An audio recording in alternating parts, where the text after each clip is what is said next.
Light of literature میں خوش آمدید۔ ہمارے پاس فیڈرل بورڈ کی جو اردو کا پیپر ہے وہ کس طریقے سے بنایا جائے گا اور اس کی ترتیب کیا ہے، آج ہم اس پر بات کرتے ہیں۔ گزشتہ قسط میں ہم نے اس جو فیڈرل بورڈ کا اردو کا پیپر ہے اس کے SLOs کو اور اس کے ماڈل پرچہ جات کو سمجھنے کی کوشش کی ہے۔ تو آج ہم دیکھتے ہیں کہ جو نیشنل کریکولم ہے، اس کے جو اسسمنٹ فریم ورک ہے وہ 11ویں اور 12ویں جماعت کا وہ کس طریقے سے بنایا گیا ہے اور کس طریقے سے ڈیولپ کیا گیا ہے۔ تو سب سے پہلے ہم دیکھتے ہیں کہ جو کریکولم SLOs ہے یہ 2022 اور 23 والا، یہ ہمارے پاس جماعت 11ویں اور جماعت 12ویں کا ہے۔ سب سے پہلے مہارت ہے سننا، یعنی SLOs student learning out comes کے وہ حاصلات تعلم جن کو طلباء پڑھنے کے بعد جو ہے وہ اپنے اندر بے شمار صلاحیتیں پیدا کر لیں۔ تو یہاں پر سب سے پہلے ہمارے پاس ہے مہارت میں سننا۔ تو اس میں کیا ہے کہ مختلف سمعی ذرائع سے سنی جانے والی اردو پر اپنی توجہ، فہم اور ادراک سے معنی کا اکتساب اور اظہار رائے۔ تو یہ جماعت 11ویں میں کچھ چیزیں ہیں، وہ اس کو دونوں میں شامل کیا جا سکتا ہے، جماعت 11ویں میں بھی اور جماعت 12ویں میں بھی۔ سننے کے حوالے سے ہے کہ منشور اور منظوم کلام جیسے کہانی، تقریر، شاعری، تشریحات وغیرہ، اس کی حسن و قبا کے ساتھ سماعت کرنا، سننا اور رائے دینا۔ کلام سن کر ادبی، مجازی اور اصطلاحی مفاہیم تک رسائی حاصل کرنا۔ روزمرہ بول چال میں اخلاقی، معاشی، معاشرتی، ثقافتی امور وغیرہ کو سن کر ان کا تجزیہ کرتے ہوئے بہتری کی تجویز دینا۔ ذرائع ابلاغ سے نشریات وغیرہ سن کر ان کا تجزیہ اور تنقید کرنا۔ اچھا، یہ جو ہوگا یہ ہمارے پاس جو ہمارا حتمی پیپر ہوگا اس کا حصہ نہیں ہوگا، یہ صرف طلباء کے اندر مہارتیں پیدا کرنے کے لیے یہ چیزیں ہوتی ہیں۔ اس کے بعد ہمارے پاس جو بے آتا ہے وہ بولنا آتا ہے کہ طلباء بول سکیں۔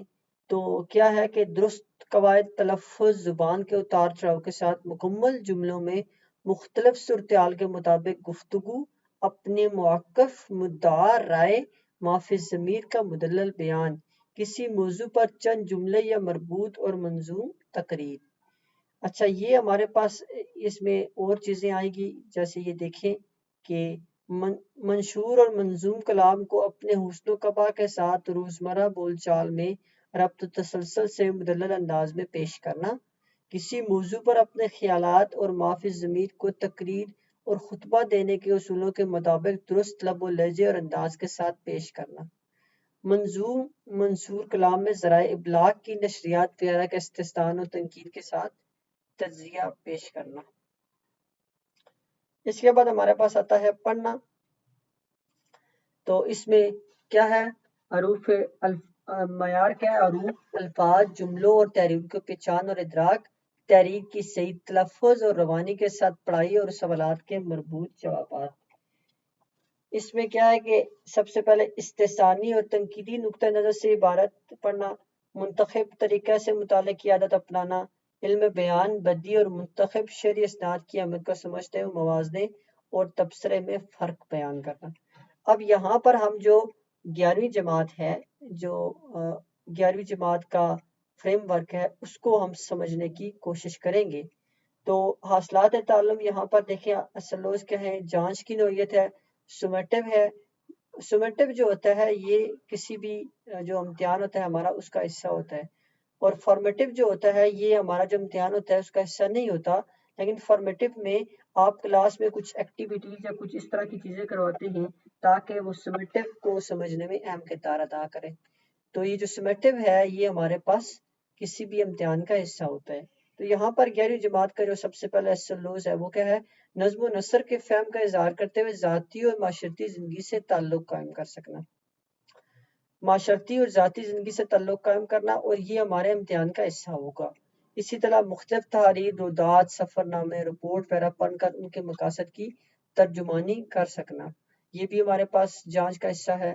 اس کے بعد ہمارے پاس آتا ہے جو تیسرے نمبر پر آتا ہے مختلف تحریریں، یہ ہو گیا مختلف تحریریں جیسے اداریے، خبریں، اشتہار وغیرہ، ان کو پڑھ کر ان کی جانچ کرنا، اور یہ ہمارے پاس جو ہے وہ تشکیلی جانچ کا حصہ جو ہے وہ نہیں ہوگا، یہ فارمیٹیو ہے تو چونکہ یہ نہیں ہے۔ اس کے بعد ہمارے پاس مختلف نثری اصناف ادب، کہانی، داستان، افسانہ، ڈرامہ، ناول، ان کے اسلوب میں امتیاز کر سکنا، یہ ہمارے پاس امتحان کا حصہ ہوگا۔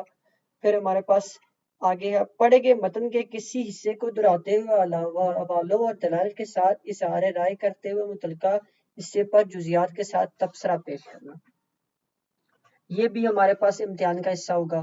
پھر غزل کی شاعری میں مطلع ثانی اور مقطع کی شناخت اور ان کا استعمال، یہ ہمارے پاس جو قواعد کا حصہ ہوگا اس میں ہمارے پاس شامل ہوگا۔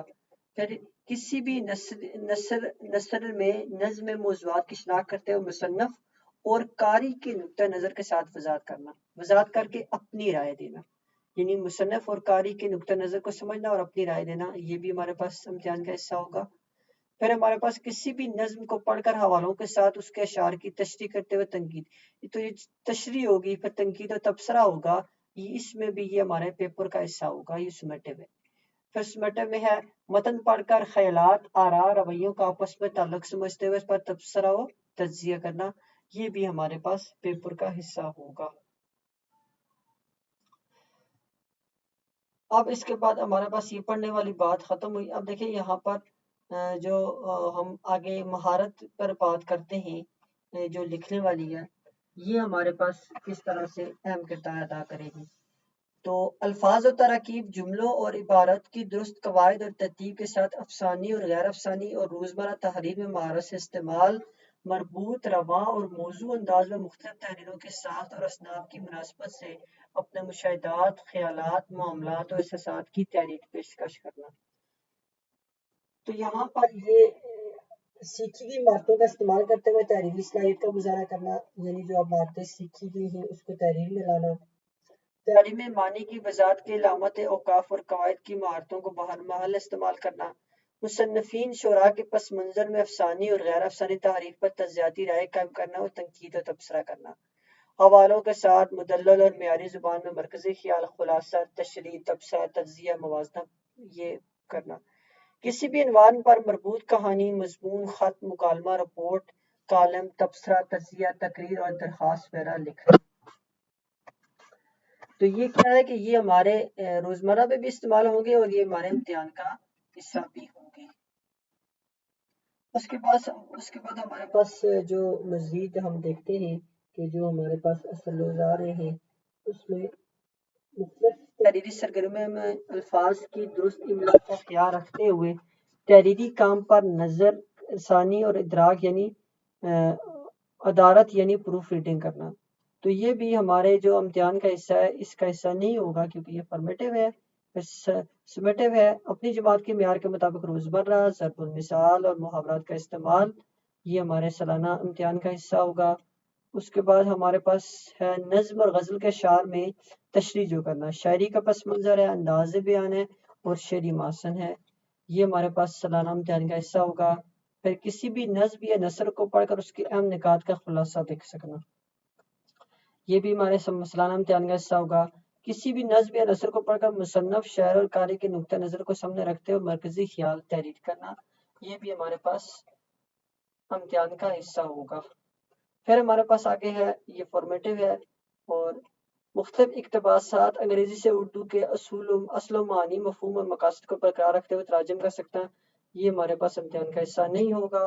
اور اسی طرح آگے چلتے جائیں اگر تو ہم مختلف جو اصناف ادب ہیں، منظوم ہے یا منشور کی ڈرامائی تشکیل کر سکنا، یہ ہمارے امتحان کا حصہ نہیں ہوگا۔ درخواست تحریر کرنا یہ ہمارے امتحان کا حصہ ہوگا کیونکہ یہ سمیٹیو ہے، تو یہ ہمارے امتحان کا حصہ ہوگا۔ ضرورت کے مطابق متعلقہ معلومات فراہم کرنے کے لیے مختلف فارم مثلا دفتری فارم، صحافتی اور علامتی دستاویز پر کرنا، یہ ہمارے امتحان کا حصہ نہیں ہوگا۔ رپورٹ، تجزیاتی رپورٹ اور یادداشت وغیرہ میں فرق بیان کر کے تحریر تخلیق کرنا، یہ ہمارے سالانہ امتحان کا حصہ ہوگا۔ کسی بھی رسمی غیر رسمی تحریر، کالم، خبر، رپورٹ، تبصرہ، تذکرہ، تجزیہ، اس کی جزیات کو سمجھتے ہوئے اس پر تنقید و تبصرہ کرنا، یہ ہمارے امتحان کا حصہ نہیں ہوگا۔ مختلف اقتباسات کی جو تلخیص نگاری ہے وہ کر سکنا، یہ ہمارے امتحان کا حصہ ہوگا۔ اور پھر ہمارے پاس مختلف سامعین اور مقاصد کو سامنے رکھتے ہوئے کسی بھی موضوع پر اشعار اور حوالوں کے ساتھ کم از کم 350 الفاظ پر مشتمل تقریر، تو یہ تقریر لکھ سکیں، لیکن یہ تقریر امتحان میں نہیں آئے گی۔ پھر ہمارے پاس آگے آتا ہے ہدایت و اشارات کے مطابق کسی نادیدہ اقتباس، منظوم یا منشور کی تفہیم و تنقید اور تجزیہ و تبصرہ کرنا، اور یہ ہمارے سالانہ امتحان کا حصہ ہوگا۔ پھر ہمارے پاس آتا ہے مختلف ادبی شخصیات کی جو مرقع نگاری ہے اس کو بیان کر سکنا، اور یہ ہمارے امتحان کا حصہ نہیں ہوگا۔ اس کے بعد ہمارے پاس قواعد کا آتا ہے، مہارت میں قواعد آتی ہے، تو زبان کے تکنیکی پہلو یعنی قواعد، علم بیان، ثنائے بدائع، شعری محسن، ان تمام کی جو ہے وہ درست اور بر وقت استعمال کر سکنا، جملوں اور اشعار کی تختی اور ترمیم نہ بھی کرنا، سادہ اور مشکل یعنی گہرے معانی والے جملوں کے اجزاء کی شناخت کرنا، ان کے بر وقت اور درست استعمال کی اہمیت کو سمجھتے ہوئے تحریر و تقریر میں استعمال کرنا، تحریر کو صحت رفتار کے ساتھ پیش کرنا، اور تحریر میں رموز و اوقاف اور اعراب کا استعمال، ادبی تحریر میں علم بیان، ثنائے بدائع اور شعری محسن کا شناخت اور ان کا استعمال۔ تو یہاں پر ہمارے پاس جو سب سے پہلے ہے وہ تذکیر و تانیث اسماء اور ضمائر کو فہم میں رکھتے ہوئے زبان میں ہونے والی تبدیلیوں کو روزمرہ گفتگو اور تحریر و تخلیق میں استعمال کر سکنا، یہ ہمارے پاس سالانہ امتحان کا حصہ ہوگا۔ متضاد الفاظ کی جوڑیاں شناخت کرتے ہوئے تحریر میں استعمال کرنا، یہ ہمارے سالانہ امتحان کا حصہ ہوگا۔ پھر مترادف الفاظ کو شناخت کرنا اور تحریر میں استعمال کرنا، یہ بھی ہمارا جو امتحان ہوگا سالانہ امتحان اس کا حصہ ہوگا۔ پھر اس کے بعد حروف کی کچھ قسمیں آتی ہیں، حروف فجائیہ ہے یا مزید حروف کی قسمیں، نداء، تحسین، نفرین، تعصب، یہ ساری فجائیہ کی قسمیں ہیں، تو ان کی نشاندہی کرنا یہ ہمارے امتحان کا حصہ ہوگا۔ پھر مرکب تام اور مرکب ناقص کے سام، توصیفی، اضافی، عطفی، اس کے فرق کو سمجھ کر تحریر کرنا، یہ ہمارے امتحان کا حصہ ہوگا۔ پھر الفاظ و معنی سے واقفیت اور ان کے انتخاب میں لغت اور تھساسر کا استعمال، درست لفظ کی چند کے لیے اعراب کا استعمال، یہ ہمارا سالانہ امتحان کا حصہ نہیں ہوگا۔ سابقہ لائق کا تحریر میں استعمال کرنا، یہ ہمارا سالانہ امتحان کا حصہ ہوگا۔ جملے کی ساخت، بناوٹ، روزمرہ و محاورے کے لحاظ سے غلط فقرات، جملوں کی درستگی کر سکنا، یہ ہمارا سالانہ امتحان کا حصہ ہوگا۔ پھر اس کے بعد ضرب، محاورات اور ضرب المثال کا استعمال، تخلیقی تعریف اور معنویت اور معیار کو بڑھانا، یہ ہمارا سالانہ امتحان کا حصہ ہوگا۔ پھر اس کے بعد نظم بلحاظ موضوع، نعت، قومی، ملی نظم، قصیدہ، مناجات وغیرہ، مثنوی، یہ ان تمام کی تعریف وغیرہ بیان کرنا، اس کی شناخت کرنا، اور یہ ہمارے سالانہ امتحان کا حصہ ہوگا۔ اس کے بعد ہے نظم بلحاظ حیت، غزل مخمس ہے، مسدس ہے، اس میں امتیاز کر سکنا، اور یہ ہمارے سالانہ امتحان کا حصہ ہوگا۔ پھر نظم اور غزل کے جو عناصر ہیں، مصرع، مصرع اولیٰ، مصرع ثانی، شعر، قافیہ، ردیف، قطع، مقطع، مطلع، شانی وغیرہ، اس کا استعمال کرنا، اس کے فہم کو سمجھنا، اور یہ بھی ہمارے امتحان کا حصہ ہوگا۔ اس کے بعد ہمارے پاس اصناف نظم کے جو معاشرن ہیں، جس میں علم بیان ہے، بیان میں استعارہ، تشبیہ، ارکان نے استعارہ، کنایہ اور مجاز مرسل، ان تمام کو سالانہ امتحان کا حصہ ہوگا۔